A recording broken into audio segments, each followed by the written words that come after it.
यहाँ पर दे सकता हूँ। बाबा साहब ने बौद्ध धर्म इसलिए स्वीकार किया कि मेरे समाज के जो वंचित दबे कुचले संस्कारित लोग हैं वो संस्कारवान हो जाए और अपना रास्ता स्वयं बना ले। बाबा साहब ने कहा कि हमारे लोगों के पास भी न जमीन है, न जायदाद है, न कोई ऐसे स्थान है जहाँ पर सामूहिक रूप से एकत्रित हो सके। तो बाबा साहब ने कहा सप्ताह में कम से कम एक दिन अगर आपके निकट बुद्ध विहार हो तो वहां अवश्य जाएं, धर्म की चर्चा करें।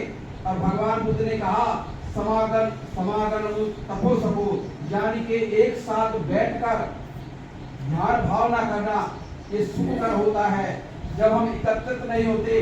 बाबा साहब ने भी कहा कि बहुत ज्यादा पढ़े लिखे या बहुत सारे ग्रंथ पढ़ने से काम नहीं बनेगा, लेकिन उसमें अमल करने से काम बनेगा। भगवान बुद्ध ने कहा कि मेरा धर्म आचरण का धर्म है।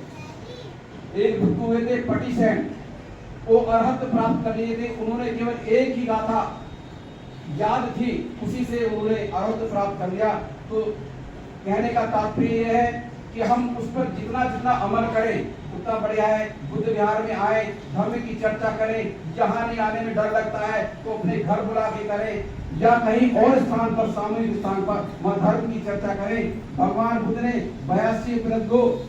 2084 उपदेश दिए, हम उनकी चर्चा नहीं करते। इसलिए दूसरे लोग जिनको हम पानी पी पी कर गाली देते हैं वो हमारी चीजों पर कब्जा कर लेते हैं। जब अपनी चीजों को अपने बातों में लाएंगे तो निश्चित रूप से वो हमारी बातें हमारी रहेगी। तो कृष्णा गौतम जी हम कुछ कहेंगे तो उनसे भी निवेदन है।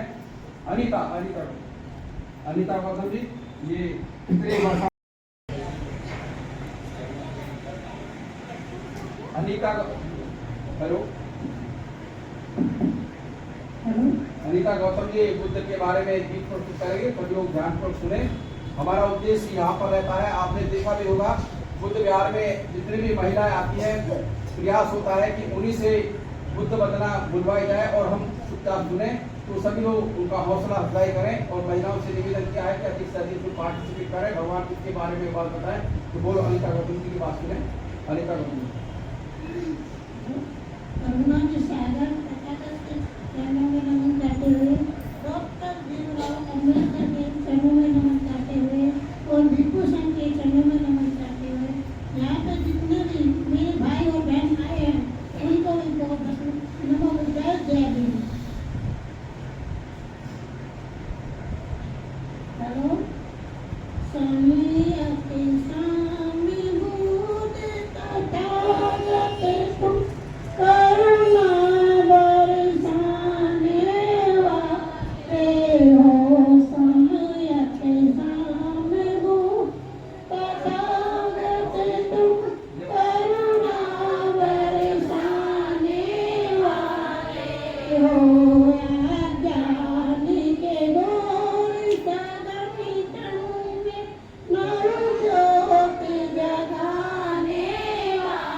कारुणिक भगवान को बोली सत्य बाबा साहब को नमन करते हुए आदरणीय हमारे धर्मगुरु ओवरनाम उपस्थित सभी बहनों भाइयों प्यारे बच्चे, मैं आज के इस अवसर पर आप सबको भगवान बुद्ध के जो त्रिविध का जो कार्यक्रम चल रहा है, त्रिविध युग पूर्णिमा के अवसर पर आप सबको और देशवासियों को शुभकामनाएं देता हूँ।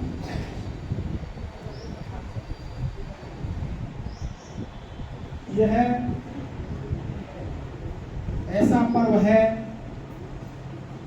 कि भारत से बाहर भी बड़े हर्षों और उल्लास के साथ मनाया जा रहा है। अनेक देश हैं जो बुद्ध धर्म के मानने वाले हैं,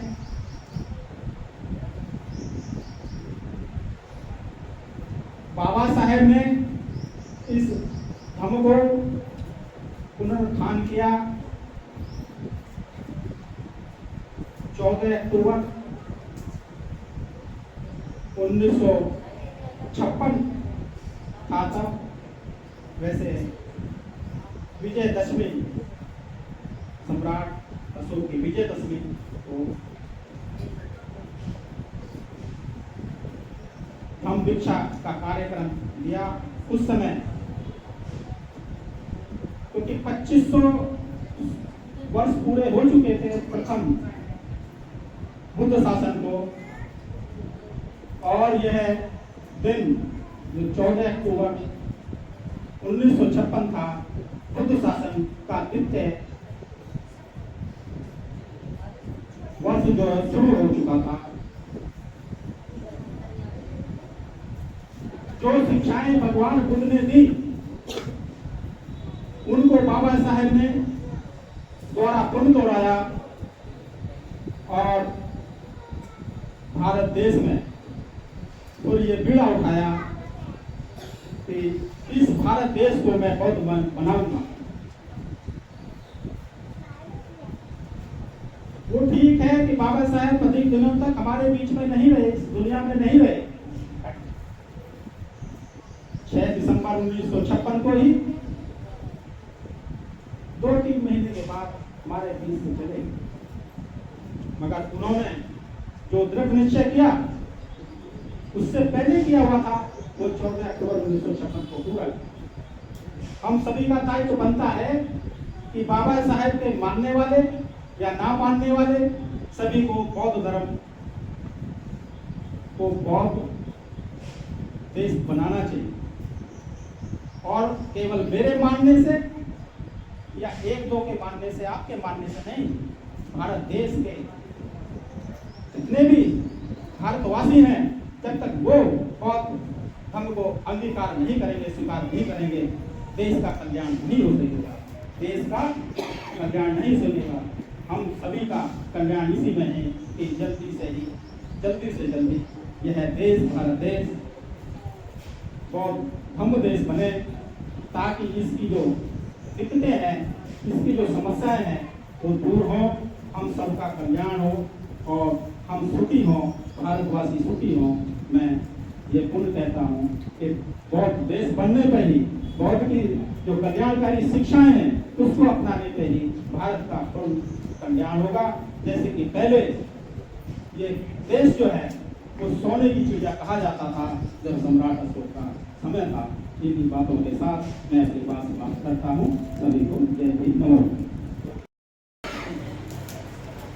हम उस देश का कार्य कर रहे थे तो वहां के राजा ने कुछ क्षेत्र में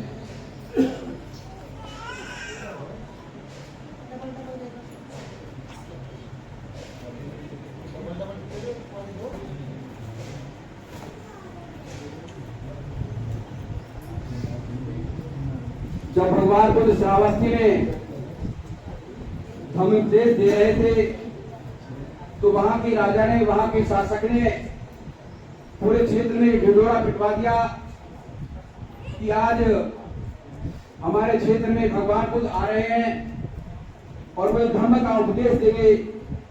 तो जैसे जैसे लोगों ने ये आवाज सुनी कि आज भगवान बुद्ध हमारे क्षेत्र में धर्म उपदेश करने आ रहे हैं, तो सभी लोग भगवान बुद्ध के धर्म देशना सुनने के लिए, आने के लिए सभी तैयार होने लगे और सोचने लगे कि भगवान बुद्ध को धर्म देशना देंगे कि हम क्या दान दे सकते हैं। जैसा राम मनोहर जी ने कहा, दान बहुत महत्वपूर्ण है। बुद्ध के शासन में 10-12वीं में दान ही पहले आता है। दान का मतलब पैसे से नहीं होता, दान का मतलब त्याग से होता है। हम कोई भी सेवा करते हैं वो सब दान होता है। तो उस समय क्षेत्र में जब सारे और कोलाहल मच गया कि भगवान बुद्ध आ रहे, बड़ा आश्चर्य होता था कि जब भगवान बुद्ध किसी क्षेत्र में जाते थे तो सभी लोगों ने निश्चय किया कि भगवान बुद्ध का धर्म उपदेश सुनने वहां पर चलेंगे। तो उसमें उसी समय एक वहां पर बुढ़िया रहती थी। जब उस बुढ़िया ने सुना कि भगवान बुद्ध श्रावस्ती में आ रहे हैं और धर्म देशना देंगे और वहां पर वो दान स्वीकार करेंगे, तो बुढ़िया उस समय जो अपने लिए फल था वो खा रही थी। वो खाते खाते उसने आधा रख दिया, आधा उसने वहीं रुक गया। जैसी उसके कान में आवाज पड़ी कि भगवान बुद्ध धर्म का उपदेश दे रहे, श्रावस्ती में आ रहे हैं, तो उनका धर्म उपदेश सुनने के लिए और दान देने के लिए उस बुढ़िया ने अपना जो फल था खाते खाते आधा रख दिया। तो भगवान बुद्ध की धर्म देशना होती है। भगवान बुद्ध जहाँ पर देशना देते हैं वहाँ पे राजा महाराजा, राजा प्रसन्न के साथ बड़े बड़े राजा महाराज सेनापति वहां पर बैठे हुए थे।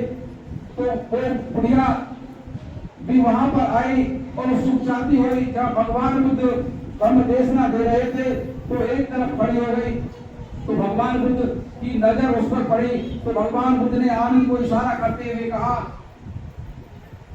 कि आनंद, ये बूढ़ी माई आई है, इसका क्या हितार्थ है। तो उन्होंने अपने नृत्य से समझ लिया ये भी कुछ दान देना चाह रहे हैं।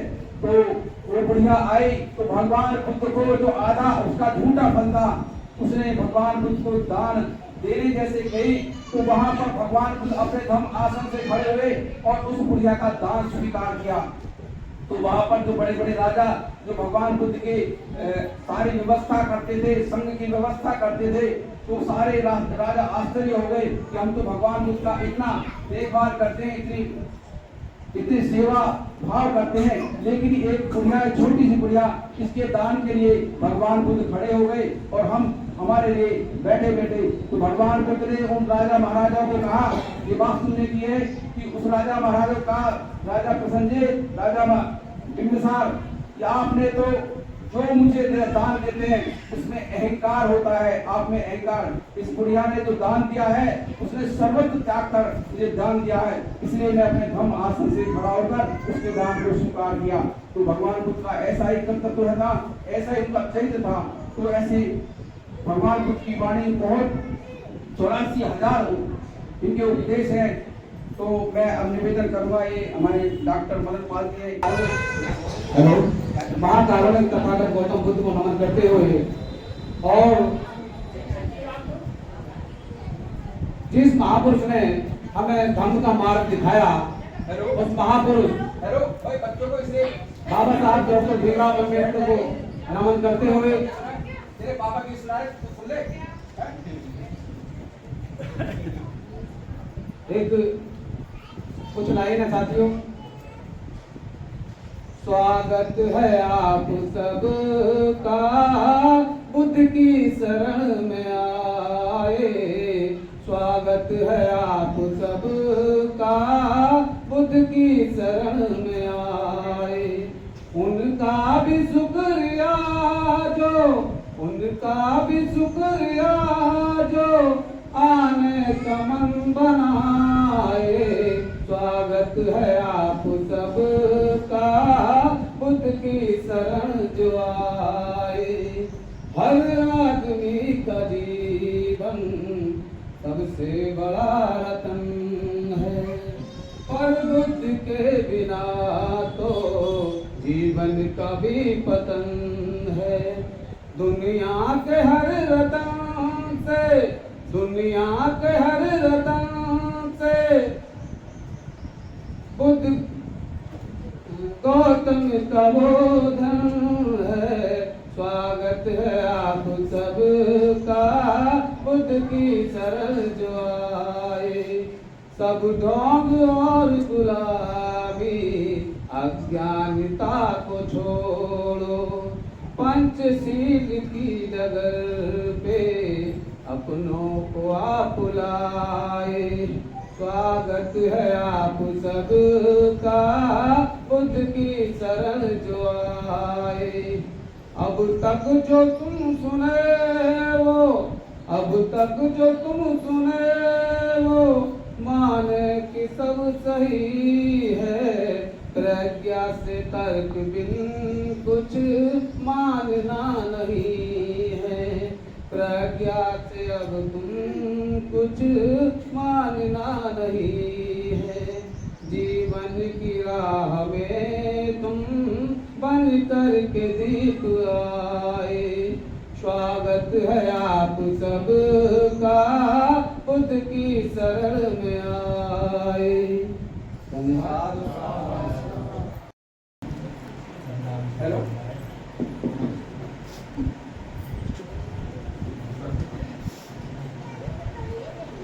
भागवत गौतम बुद्ध को पुष्पांजलि अर्पित करते हुए बाबा साहब डॉक्टर भीमराव अम्बेडकर को नमन करते हुए और पूज्य बनते को हमारा वंदन और सभी आगंतुकों को, सभी आदरणीय बड़े और छोटों को नमो बुद्धाय जय भीम और त्रिवेद पावन पर्व की हार्दिक शुभकामनाएं।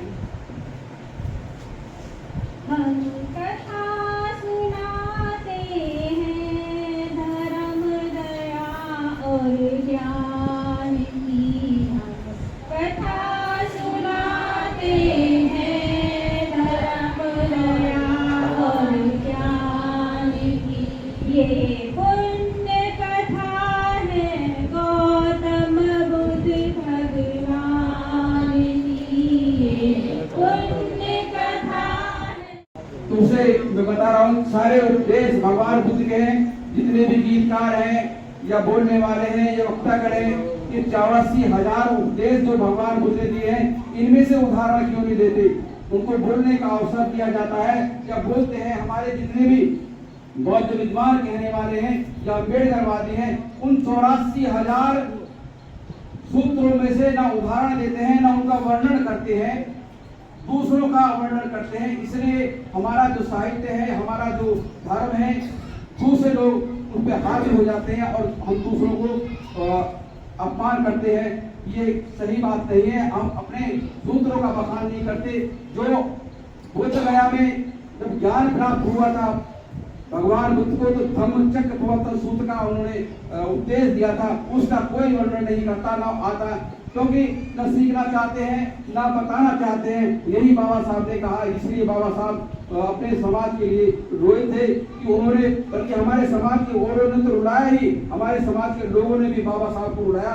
ये हमारे बहुत ही शर्म की बात है। भगवान बुद्ध ने कहा था आधार सूत्र में, तुम किसी बात को केवल इसलिए मत स्वीकार करो कि ये बात अनुसूत है, केवल इसलिए बात स्वीकार मत करो कि ये परंपरागत और पीढ़ियों से मानी गई है, केवल इसलिए स्वीकार मत करो कि ये बहुत लोगों द्वारा कही गई है, केवल इसलिए स्वीकार मत करो कि ये बात प्रमाण में कोई ऋषि प्रणीत शास्त्र प्रस्तुत किया है, इसलिए मत स्वीकार करो ये हमारे मत और स्वभाव के अनुकूल है, केवल इसलिए स्वीकार मत करो कि कहने वाला हमारा गुरु है, पूज्य है। जब तुम अपने अनुभव से सब जान लो और परख लो कि यह बात तर्क संगत है और साथ ही सर्व लोक हितकारिणी भी है, तो ही उसे स्वीकार करो और उसके अनुसार जीवन जियो। ये भगवान बुद्ध ने कहा।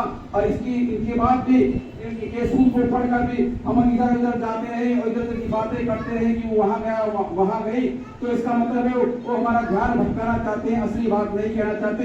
और जहाँ बुद्ध की बात, बुद्ध कौन होते हैं, हम बुद्ध की वंदना करते हैं, बुद्ध वंदना करते हैं, इति पिसो भगवान, इति पिसो ये करते हैं और स्वागत करते हैं। धम्म के भगवान बुद्ध के 9 गुण हैं, उनका वर्णन हम कभी करते नहीं, तो इसलिए हम पीछे रह जाते हैं। धन इंडिया में और 2 मिनट में अपनी बात रखें। उसके बाद में पूज्य भंते श्रद्धानंद जी हैं, ये बताएंगे त्रिवेदी बुद्ध पूर्णिमा क्यों है, इसका छोड़ दिया था।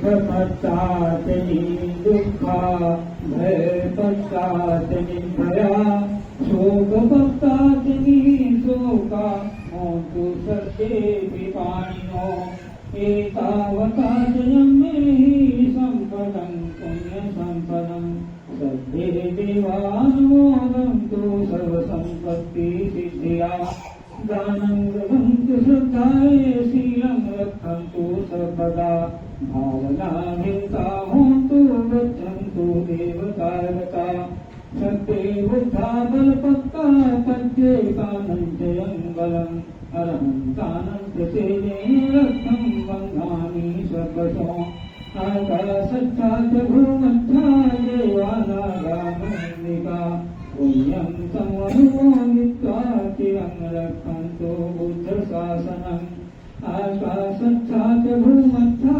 देवानागामनिका पुण्यं समनुमोदित्वा चिरं रक्षन्तु धम्मदेशनम् आकाशच्चाच भूमध्या देवानागामनिका पुण्यं समनुमोदित्वा चिरं रक्षन्तु मम परन्ति सद्विक्रियो विवर्धन्तु सकरोगो विनश्यतु मा देवान्तरायो सुखी दीर्घायुको भवतु सर्वमङ्गलं रक्षन्तु सर्वदेवता सर्वबुद्धानुभावेन सदा सुखी भवन्तु ते भवतु सर्वमङ्गलं रक्षन्तु सर्वदेवता सर्वधर्मानुभावेन सदा सुखी भवन्तु ते भवतु सर्वमङ्गलं रक्षन्तु सर्वदेवता सर्वसङ्घानुभावेन सदा सुखी भवन्तु ते न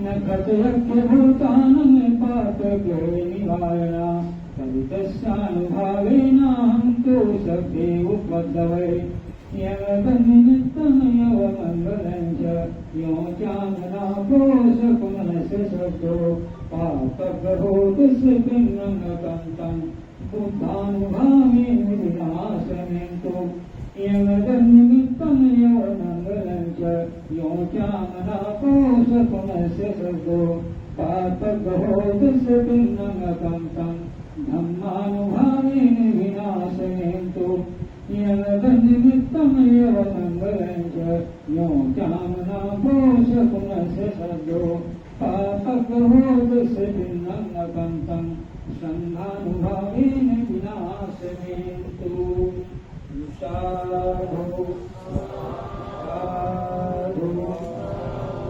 साधु। कार्णिक सम्यक संबोध परम पूज्य बोधिसत्व बाबा साहब को नमन करते हुए बंदे जी को वंदामी बुद्ध विहार में सभी उपासक उपासिकाओं को नमो बुद्धा जय भीम। जितने भी यहाँ बुद्ध विहार में आए हैं सभी के लिए धन्यवाद।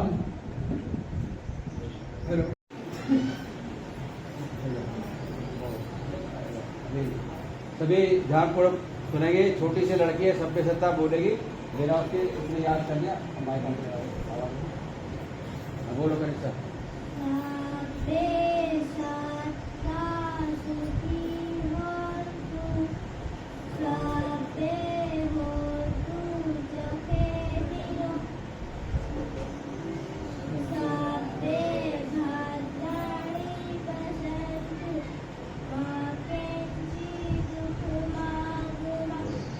सत्ते सत्ता सुखी होन्तु सत्ते होन्तु जगेनो सत्ते भद्राणि पश्यन्तु मा किञ्चित् दुर्मङ्गलम् सत्ते सत्ता सुखी होन्तु सत्ते होन्तु जगेनो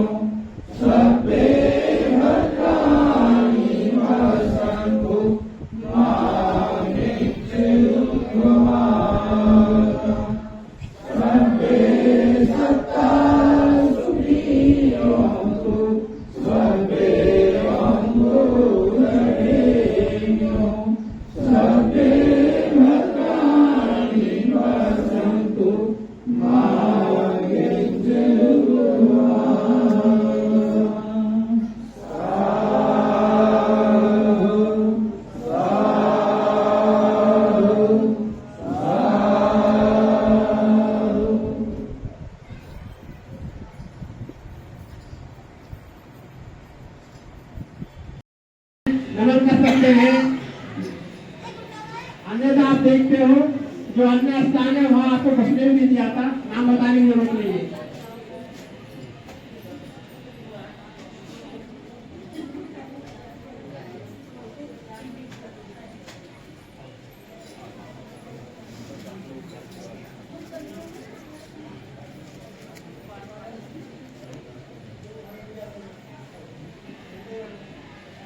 ऐसा कहा गया है जितना आदमी जो दान करता है उसके पास उतना ही बढ़ता है। दान देने से कभी कभी नहीं होती। जैसे कहा गया है वर्ष कोरोना फल पके लगी न सांचे में परमानंद के कारण साधु तजो शरीर। नहीं नदे का कुछ घंटा नहीं है कितने लोग पानी पीते हैं, वर्ष का फल लोग कितने खाते हैं उसको नहीं खाते। इसलिए दान करना भाई आवश्यक है।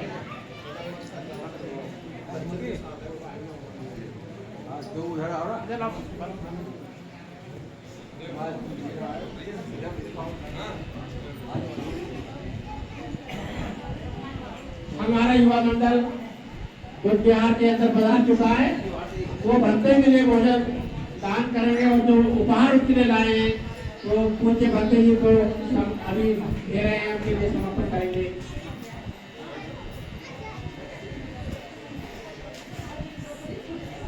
जो युवा मंडल आया है खाने की व्यवस्था भी उन्होंने की है वहाँ डॉक्टर अम्बाल की दुकान के सामने।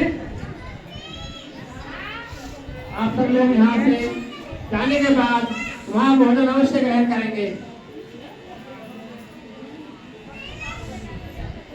बड़ा ही शुभ अवसर, सभी का अभिनंदन स्वागत है। आप लोग यहाँ पधारे, अपना अमूल्य समय दिया। ये भी कोई आसान वाली बात नहीं है। जब बाबा साहब ने आपके लिए अपना सारा सुख शांति और चैन आपके ऊपर नशा कर दिया तो आपको कुछ भी नहीं करने बाबा साहब के लिए। बहुत ही अच्छा देखने को मिल रहा है। सभी उपासक उपासिकाएं काम देकर पुण्य लाभ ले रहे हैं। कृपया इन लोगों को खीर वितरण की जिम्मेदारी सौंपी गई है, वो खीर का वितरण प्रारंभ कर दे।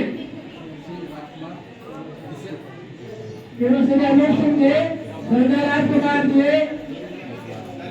संजय अमित कुमार जी, अगर मेरी बात सुन रहे हो तो मेरी बातें हिस्सा ध्यान दें। और रवि कुमार जी भी सेवा करेंगे। से बच्चे से मंगा रहे